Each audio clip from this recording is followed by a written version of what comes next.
우리는 하나님께서 이 땅을 다스리시는 방법이나 아니면 하나님의 뜻이나 계획 이런 것들에 대해서 우리가 다 알지 못하는 게 사실입니다. 그런데 알지 못하는 것들 중에 몇 가지는 우리를 괴롭힐 때도 있습니다. 그 중에 하나가 오늘 제목이 뭐예요? 예정론이죠. 보통 이야기할 때 예정론이라고 하는데 오늘은 본문을 통해서 이 예정론이라는 것에 대해서 우리가 한번 살펴보려고 합니다. 자, 12절 한번 보십시오. 12절 내가 그들과 함께 있을 때 내게 주신 아버지의 이름으로 그들을 보존하고 지키었나이다. 그 중에 하나도 멸망하지 않고 다만 멸망의 자식뿐이오니 이는 성경을 응하게 함이니이다. 여기 보면 그 중에 하나도 멸망하지 않고, 이게 무슨 뜻일까요? 지옥에 안 가고. 자, 예수님이 내게 주신 자 중에서, 그죠? 그 중에 하나도 잃어버리지 않을 것이라는 겁니다. 혹 잃어버리는 자가 잃어버리는 것 같이 보이는 자가 있다면 그건 예수님이 능력을 다하지 않았거나 예수님이 포기했다는 게 아니라 원래부터 뭐라고요? 멸망의 자식이었지 예수님이 잃어버린 자는 아니라는 겁니다. 여기서 잃어버린 자가 누구예요? 오늘 본문에 나오는 그 잃어버린 자가 누구냐면 바로 가룟 유다를 가리키는 겁니다. 제자들 놓고 이야기를 하시잖아요. 12제자 중에 가룟 유다만은 원래부터 멸망의 자식이었지 예수님께서 품으려고 애썼는데 안 돼서 놓쳐버린 자가 아니라는 거예요. 성경 이야기를 하다 보면 이런 문제가 제일 많이 부닥치게 됩니다. 성경을 보다 보면 이쪽으로 이야기할 때는 이쪽으로 되는 성경 구절을 다 갖다 대요. 그러다가 반대쪽으로 이야기할 때는 반대쪽에 되는 이야기들을 또 다 성경 구절을 갖다 댑니다. 왜냐하면 성경에는 모든 이야기가 다 있어요. 때리라는 이야기도 있고 저주하는 이야기도 있고 축복하는 이야기도 있습니다. 그래서 종종 목사들은 자기가 편한 대로, 그죠? 다 이곳저곳을 끌어대다가 그 말을 종종 인용을 하게 될 때가 많이 있습니다. 근데 여기도 우리가 좀 주의해서 볼 필요가 있어요. 예를 들어서 우리가 그림을 이제 전시하는 전시공간에 갔어. 서양화, 그 중에서도 추상화. 그럼 누가 대표적이죠? 피카소 이런 사람이 있잖아요. 그 그림 보면 여러분 이해되십니까? 그 그림을 보면 야 무슨 그림을 이따위로 나도 그리겠다. 근데 여러분 그거는 절대 알지 못하는 겁니다. 이해되지 않고 납득이 안 된다고 성급하게 판단을 하시면 안 돼요. 이것처럼 어리석은 게 없어요. 세상에는요 우리가 이해하지 못하고 알지 못하는 것들이 얼마나 많은지 몰라요. 성경 말씀도 마찬가지예요. 그런데 오늘 본문에 나오는 이 9절에서 12절이 왜 등장하는지를 우리가 보셔야 됩니다. 자, 내가 비옵는 것은 세상을 위함이 아니고 내게 주신 자를 위한 것인데 아버지께서 내게 주신 자 중에 내가 하나도 잃어버리지 않겠습니다. 떠나가는 자가 있는데 그는 내가 잃어버린 것이 아니라 멸망의 자식이기 때문에 떠나가는 것입니다. 이런 뜻입니다. 자, 여기서 여러분 좀 당황스럽지 않습니까? 뭐가 당황스럽냐면 여러분에게 선택권이 있습니까? 없습니까? 선택권이 없습니다. 우리 운명에 대해서 우리는 아무것도 할 수 없습니다. 아니 의문이 안 드세요? 게다가 여기 이 말씀이 무슨 이야기를 하기 위해서 있느냐 하면 내 것은 다 아버지의 것인데 아버지의 것은 내 것이온데 내가 그들로 말미암아 영광을 받았나이다 라는 그 구절 앞뒤로 이 말씀이 있는 거예요. 예정론이 뭔가요? 대충 아시는 범위 내에서 하나님이 다 정해놓으신 자들을 부르고 택해서 구원하셨다는 겁니다. 자, 예정론 그러면 대개 사람들이 당황하는 게 뭐냐면 그럼 모든 게 다 하나님의 결정에 의해서 예정되어 있다면 내가 예수님 믿다가 실족해서 넘어지는 것도 예정된 겁니까? 아니면 심지어 더 세게 나가면 내가 오늘 이 자리에 이런 옷을 입고 앉아있는 것도 하나님의 예정에 의한 결과입니까? 뭘까요? 예정이라는 것은 그런 의미로 쓰여지지는 않습니다. 자, 우리가 성경을 한번 보죠. 로마서 8장 29절에서 30절입니다.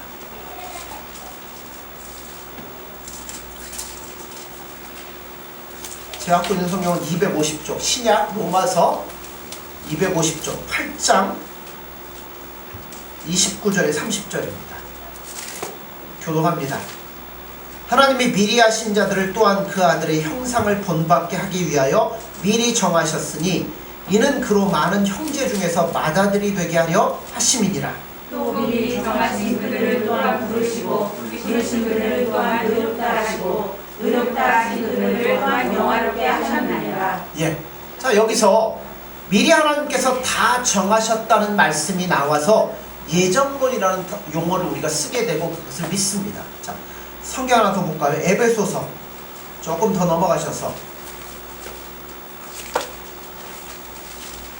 1장 3절에서 6절입니다.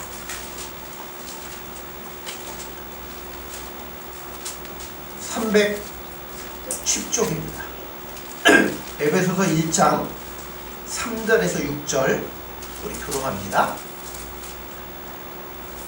찬송하리로다. 하나님 곧 우리 주 예수 그리스도의 아버지께서 그리스도 안에서 하늘에 속한 모든 신령한 복을 우리에게 주시되 모창세전에 그리스도 안에서 우리를 택하사 우리로 사랑 안에서 그 앞에 거룩하고 흥미롭게 하시려고 그 기쁘신 뜻대로 우리를 예정하사 예수 그리스도로 말미암아 자기의 아들들이 되게 하셨으니 이는 그가 사랑하신 자 안에서 우리에게 거저주시는 바 그의 은혜의 영광을 찬송하게 하는 것이라. 아멘. 아멘. 자, 여기서도 예정이라는 단어가 등장을 합니다.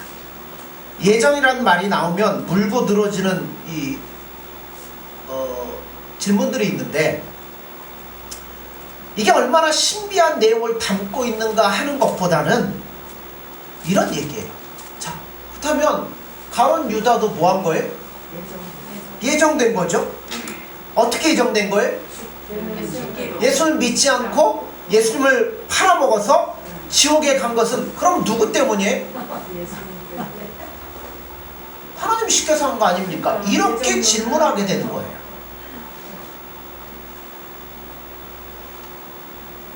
또 있습니다. 아담과 하와가 뭐를 따먹고 죄를 범하죠? 예. 그럼 선악과 하나님이 만드셨죠. 그러면 따먹도록 예정한 것도 누구예요? 결국 하나님이 만드신 것 그 예정에 따라 따먹었는데 왜 아담과 하와에게 죄를 돌려 씌웁니까? 라고 사람들이 질문하는 거예요. 근데요, 여러분 여기서 우리가 뭘 오해하고 있느냐면 죄가 무엇이냐를 오해하고 있기 때문에 이런 질문이 나올 수밖에 없어요.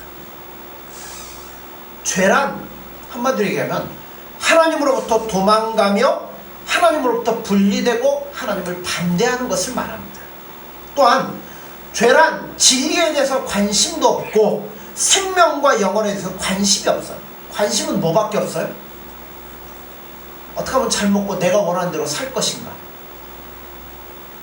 그래서 그것이 죽음인지 멸망인지 옳은 것인지 틀린 것인지 관계없이 욕심에 따라 그것을 끝까지 따라가다가 자멸해서 폭발해 죽어버리는 게 죄인 거예요. 그러니까요, 하나님이 시켜서 하는 게 아니라 자기 욕심에 따라 그렇게 흘러가 버리는 게 죄라는 겁니다. 이렇게 설명할 수 있어요. 만약 여러분들의 자녀들이 공부를 하는 학생이라고 한번 생각을 해보세요. 자, 그 아들이 어느 날 딱 책상머리에 앉던 이런 얘기를 해요. 뭔 얘기를 하냐면 나는 지금 놀고 싶다. 근데 공부를 해야 된다. 그러나 놀고 싶은 게 내 본성이다. 내가 공부하는 이것은 그래서 위선이고 사기다. 이거는 잘못된 거다. 이렇게 생각하면 이게 옳습니까?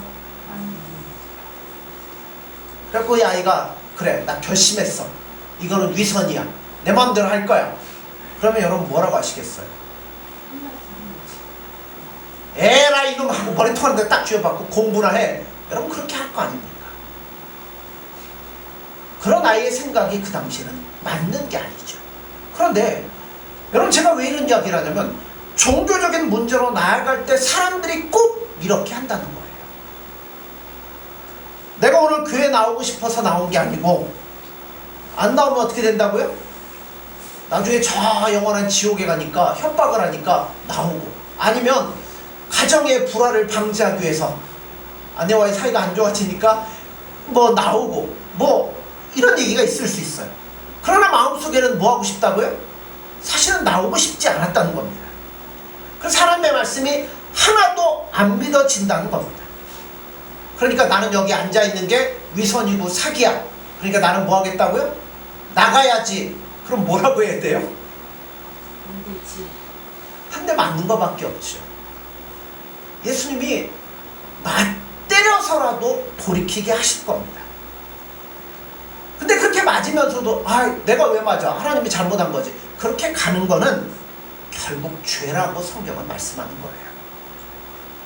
하나님의 예정이라고 하는 것은 우리의 자유를 제한시키거나 아니면 스위치 누르면 우리가 스위치 누르는 로봇처럼 움직이는 것을 예정이라고 말하지 않습니다.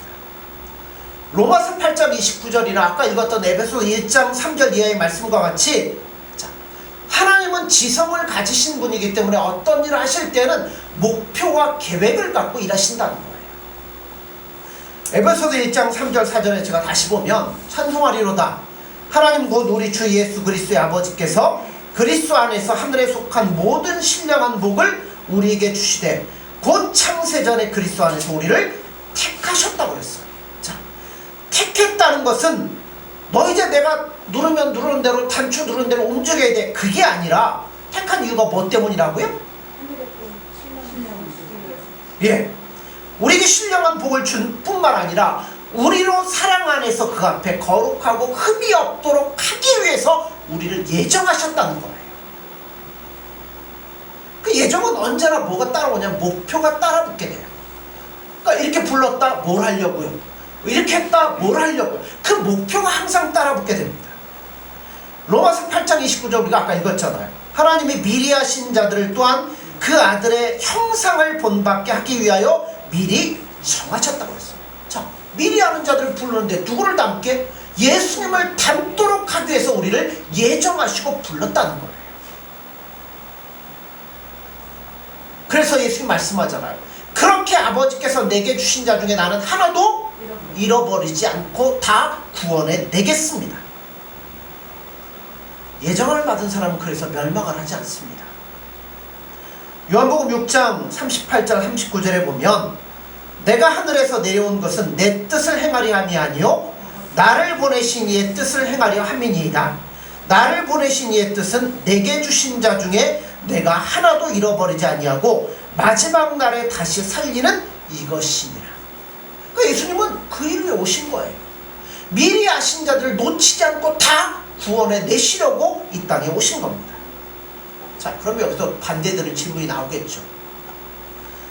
그런 능력과 그런 뜻을 가지신 분께서 왜 놓치는 사람들이 있느냐라고 반문할 수 있어요.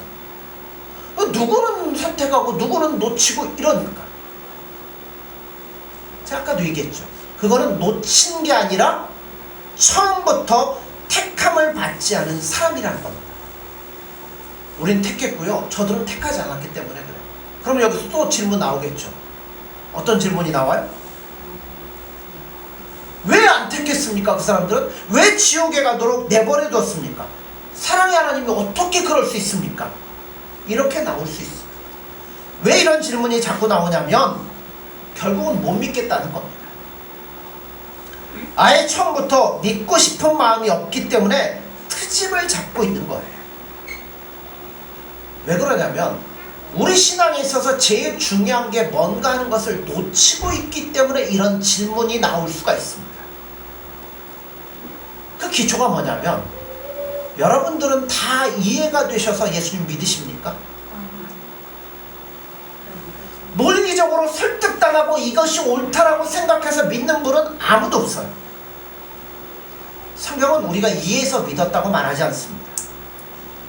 예수 그리스도로 말미암아 우리를 거듭나게 하셨고 우리를 사셨으며 우리를 하나님의 자녀로 만드셔서 우리 이 자리에 불러 모셨기 때문에 우리가 이 자리에 와 앉아 있는 겁니다. 우리 중에는요, 아무도 자기의 지혜로 하나님의 이 뜻을 알 수 있는 자가 아무도 없다는 거예요. 자, 성경 한번 보죠. 고린도후서 4장 3절에서 6절입니다.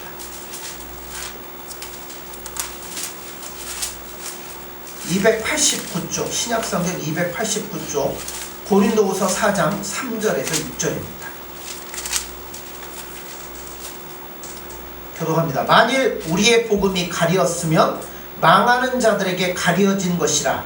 그 중에 이 세상에 신이 믿지 않는 자들의 마음을 혼미하게 하여 그리스도의 영광의 복음의 광채가 비치지 못하게 하리니 그리스도는 하나님의 형상이니라. 우리를 전파하는 것이 아니라 오직 그리스도 예수의 주되신 것과 또 예수를 위하여 우리가 너희의 종된 것을 전파함이라. 어두운 데 빛이 비추어졌던 그 하나님께서 예수 그리스도의 얼굴에 있는 하나님의 영광을 아는 빛을 우리 마음에 비추셨느니라. 아멘. 자, 우리가 예수를 믿는 건요, 하나님께서 천지 창조를 하시던 그 능력으로 죽었던 우리의 마음을 다시 소생시키시고 빛을 보게 하셔서 우리가 보는 겁니다.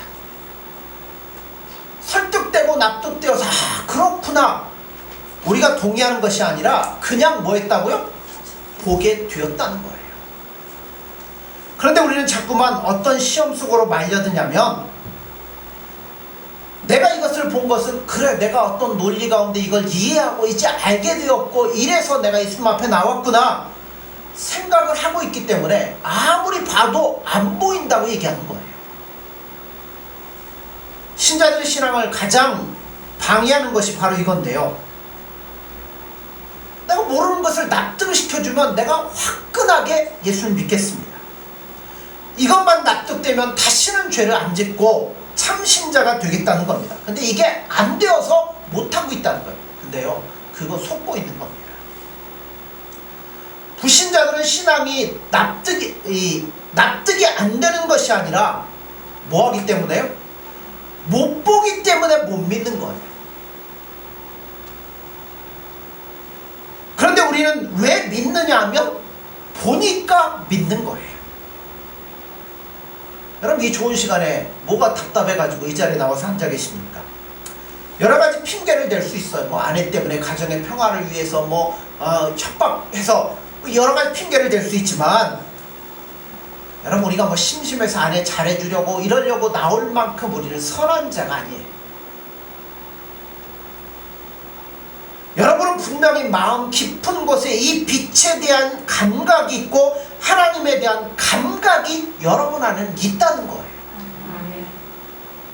그런데 나오면서도 나는 못 봤다 이러고 나오는 때가 많다는 거죠. 왜 납득이 안 될까요? 자, 왜 하나님은 선악과를 만들었을까요? 왜 사단을 만들었을까요? 사탕을 만드시면 차라리 달기라도 하지. 사단을 왜 만드셨을까요? 왜 우리를 세상에 이렇게 힘들게 살도록 할까요? 이런 질문들이 우리를 굉장히 괴롭힙니다. 자, 다시 본문으로 한번 돌아가보죠. 요한복음 17장 9절 10절 제가 읽습니다. 내가 그들을 위하여 비옵나니 내가 비옵는 것은 세상을 위함이 아니요 내게 주신 자들을 위함이니이다. 그들은 아버지의 것이로소이다. 내 것은 다 아버지의 것이요 아버지의 것은 내 것이온데 내가 그들로 말미암아 영광을 받았나이다. 뭐 갑자기 앞하고 뒤하고 전혀 연결이 되지 않는 단어가 나와요. 여기서 영광을 받는다는 게 뭐고 그 영광이 왜 등장을 할까요?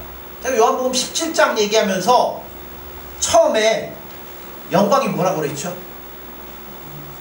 기억나십니까? 영광은 예수님의 십자가의 구속의 사건이라고 말씀드렸어요. 하나님께서 우리를 향하여 가지시고 계시는 뜻과 사랑이 드디어 완성되고 승리를 이루어내시는 게 뭐냐면 예수님의 십자가 사건인 거예요. 그래서 예수님이 그 아버지의 뜻을 이루는 것이 예수님에게는 뭐라고요? 영광이에요. 그러니까 십자가를 지시는 게 예수님에게는 영광이에요. 그리고 그것이 아버지의 영광을 나타내는 것이라는 묘사를 성경에서 잘 사용을 합니다. 자, 그 결과 무엇이 되었냐면, 말하자면 빛을 보지 못하던 자들이, 사망과 흑암 속에 있던 자들이 빛을 보며 예수님을 보게 되었다는 겁니다. 예수님께서 십자가에 달려 돌아가셔서 우리를 구속하셨듯이 이 제자들이 먼저 하나님을 알고 예수 그리스도를 아는 일에 들어선 것을 예수님은 영광이라고 표현을 하고 있는 거예요.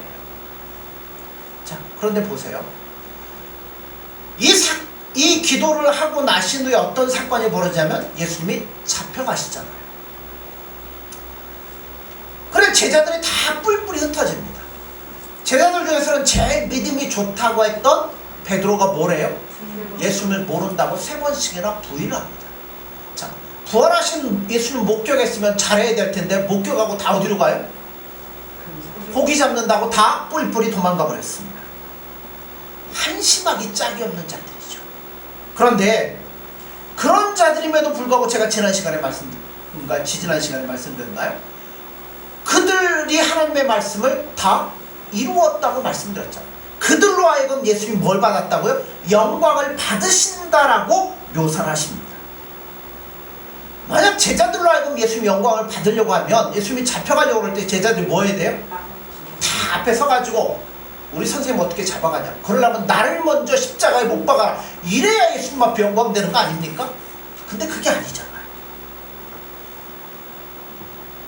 또 기억해야 될 게 뭐냐면 우리 신앙에 있어서 하나님이 이렇고 이랬다는 것을 전부 이해하는 게 최고의 신앙의 경지가 아니라는 걸 아셔야 돼요. 우리는 처음부터 하나님에 대해서 이해할 수 없는 존재들입니다. 그리고 또한 내가 하나님을 위하여 얼마나 멋진 일을 하느냐에 따라서 영광이 달라질 거라고 생각하시면 안 돼요. 그런 생각이 우리 신앙을 자꾸만 넘어지게 만드는 일들 중에 하나입니다. 예정론에 대해서 많은 질문들이 있는데요. 자, 하나님이 그렇게 예정하셨다는 것 말고는 거기에 대해서 더 이상 설명할 게 없습니다. 하나님이 왜 선악과를 만들었냐고 묻는다면 그게 우리에게 필요한 것이었고 우리에게 유익한 것이었고 우리에게 이익이 되는 것이었기 때문에 만드셨을 거라고 밖에는 저는 답할 수가 없어요. 이건 이렇고 저건 몰라요. 분명히 알지는 못하지만 우리를 위한 거예요. 우리 유익을 위한 것이고 우리를 위한 것이었습니다. 그거 만들어가지고 오히려 손해봤다, 그건 아니에요. 그거는 우리가 잘못된 길로 갔기 때문에 나타난 결과일 뿐이지 그거를 의도하신 분이 절대 하나님이 아니라는 겁니다. 그러면 그 말이 안 되는 얘기, 물론 말이 안 됩니다. 그러나 저는 그것이 하나님을 믿는 데 있어서 전혀 방해가 된다고 생각하진 않습니다. 그 내용들이 모두 모순되지 않게 설명할 수는 없지만 저는 이거 하나는 분명히 알아요. 저희가 물어보면 제가 막 모순되지 않게 설명은 못하지만 딱 한 가지는 알아요. 뭘 알겠습니까? 하나님은 선하시며 의로우시며 긍휼이 넘치시며 우리를 지극히 사랑하신다는 것, 이것 한 가지는 압니다. 그러니까 다른 문제들이 풀리지 않는다고 해서 흔들리지 않아요. 하나님이 나를 사랑하시고 나를 위해 독생자 예수 그리스도를 주셨는데 그 내가 알지 못하는 모순된 문제 때문에 흔들리지 않겠습니다. 저는 무조건 하나님의 편이고 예수님의 편입니다. 이렇게 말하면 성경이 말이 안 된다고 말하는 사람이 또 있을 수 있어요. 그거는 우리가 미련하고 둔해서 모르는 거지. 우리가 어떻게 하나님의 뜻을 다 알 수 있겠습니까?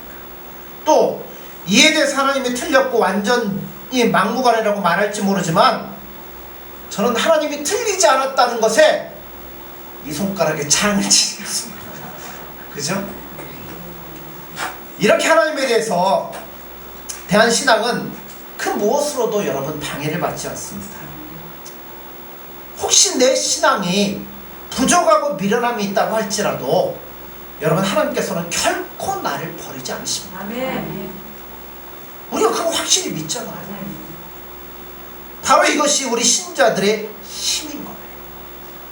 고린도후서 2장 6절에서 8절에 보면 그러나 우리가 온전한 자들 중에서는 지혜를 말하노니 이는 이 세상의 지혜가 아니요 또 이 세상에서 없어질 통치자들의 지혜도 아니요 오직 은밀한 가운데 있는 하나님의 지혜를 말하는 것으로서 곧 감추어졌던 것인데 하나님이 우리의 영광을 위하여 만세전에 미리 정하신 것이라.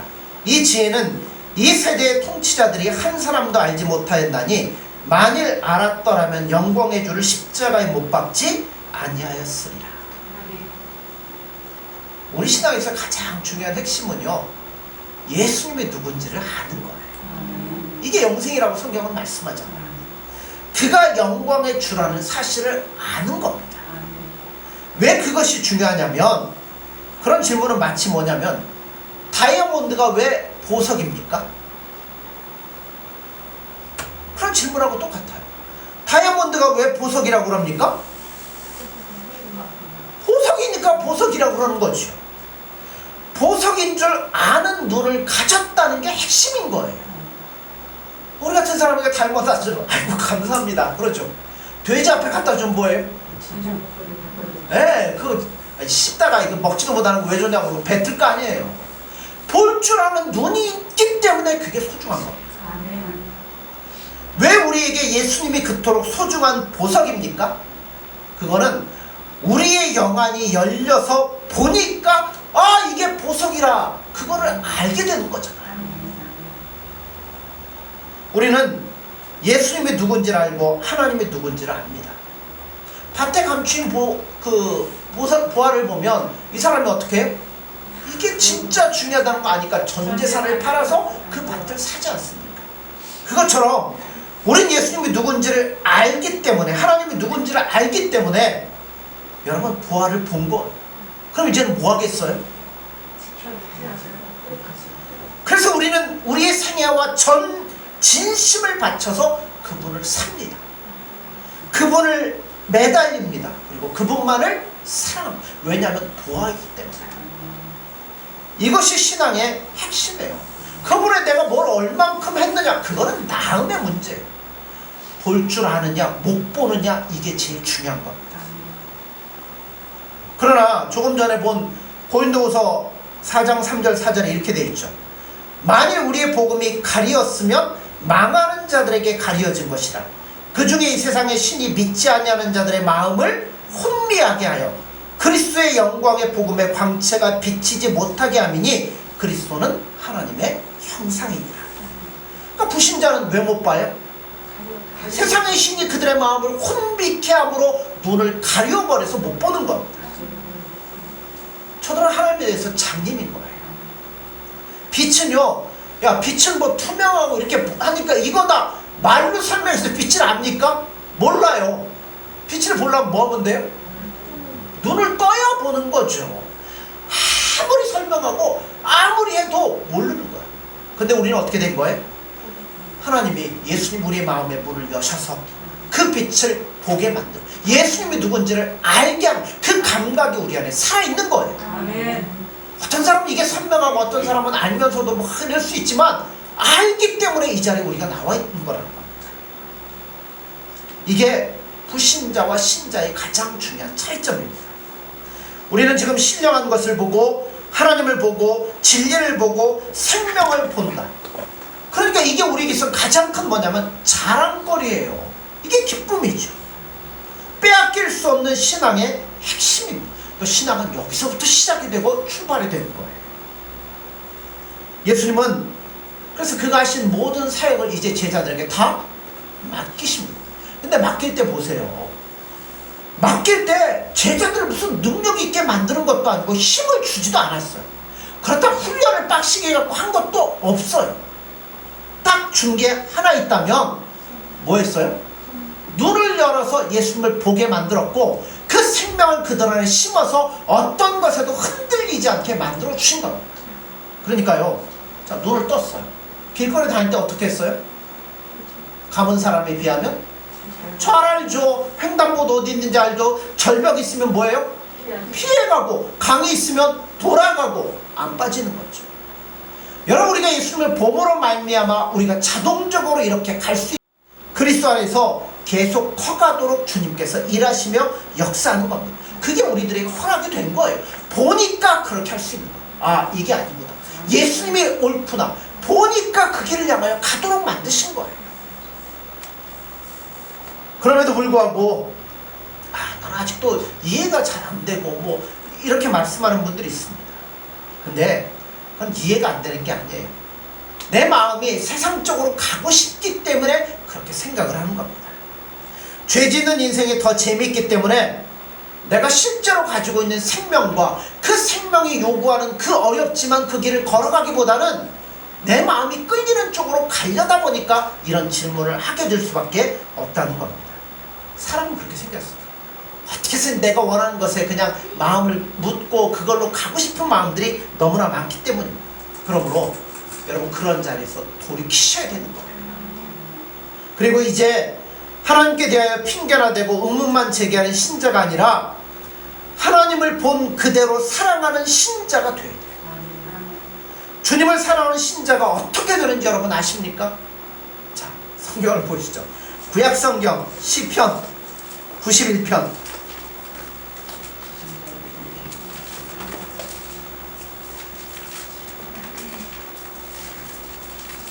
91편 14절에 15절입니다.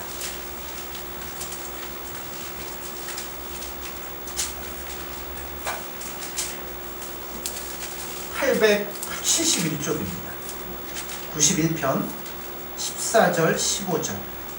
자, 같이 읽을까요? 그냥?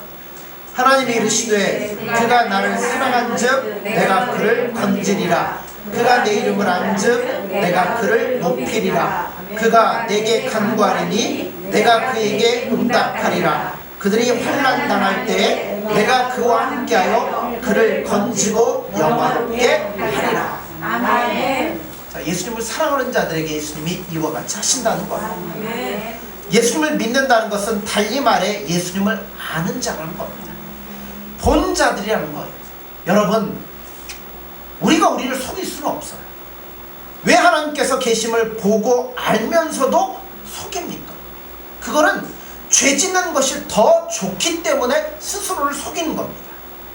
그러니까 성경이 뭐라고 그래요? 그런 자리에서 돌이키시라는 거예요. 하나님의 예정이란 하나님의 계획과 목표를 반드시 하나님께서 이루시겠다는 것을 의미합니다. 자, 계획을 세웠어요. 그러면 하나님은요, 실수 안 하셔요. 반드시 이루실 거예요. 여러분을 택했으니까요, 여러분들을 가장 영화롭고 복되고 하나님이 기뻐하는 자리에 결국 세우고야 마실 거라는 겁니다. 말 잘 들으면요, 여러분 잘 갈 거고요. 말 안 듣고 내 욕심대로 가면요, 의도받고 가는 것밖에는 방법이 없어요. 그러나 때려서라도 예수님은 포기 안 하실 거라는 겁니다. 그러므로 하나님의 목표이신 우리가 누구를 닮게요? 예수님의 형상을 닮게 하며 하나님의 약속하신 흠이 없고 거룩한 자리까지 예수님은 우리를 끌어올리실 거라는 겁니다. 그러므로 그래서 하나님의 별명 중에 하나가 뭐냐면 영원하신 하나님이에요. 영원토록 변하지 않겠다는 겁니다. 영원토록 이루시겠다는 겁니다. 그러므로 여러분 지혜가 바로 여기에 있습니다. 더 이상 변명하고 게으름 피우고 엉뚱한 것 가지 마시고요. 예수님이 나를 향한 그 계획, 그 뜻을 가지시고 그 뜻을 반드시 이루시도록 쉬지 않으시어 지금도 일하시는 그 예수님을 바라보면서 이제는 우리 전심을 다해서 예수님을 사랑할 수 있는 저와 여러분들이 되어지기를 소원합니다. 아멘. 기도하겠습니다.